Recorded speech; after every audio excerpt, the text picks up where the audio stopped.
வாழ்க்கை ஐபோன் வாங்கலான்னு இருக்கேன். இப்போ வேணாண்டா, அடுத்த மாசம் ஆஃபர் வருது, அப்போ வாங்கிக்கலாம். அப்ப நானும் அப்படியே செஞ்சுட்டு அடுத்த மாசம் பண்ணிக்கிட்டா.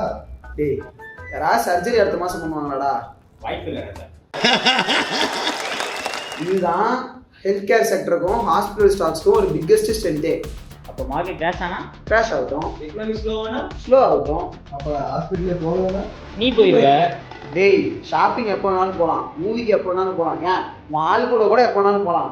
ஆனால் ஹாஸ்பிட்டலுக்கு ஒரு எமர்ஜென்சி சுச்சுவேஷன்னா கண்டிப்பாக போய் தான் ஆகணும். அப்போ ஹெல்த் கேர் செக்டருக்கு எப்பவுமே டிமாண்ட் இருக்குங்க. எக்ஸாக்ட்லி, இதை தான் பெரிய பெரிய இன்வெஸ்டர்ஸ் நோட் பண்ணிகிட்டே இருப்பாங்க. மக்கள் தாமனா எந்த விஷயத்தில் அமௌண்ட் அதிகமாக ஸ்பெண்ட் பண்ணுறாங்க, அத்தியாவசியமாக ஸ்பெண்ட் பண்ணுறாங்கன்னு பார்த்து அதில் இன்வெஸ்ட் பண்ணிகிட்டே இருப்பாங்க.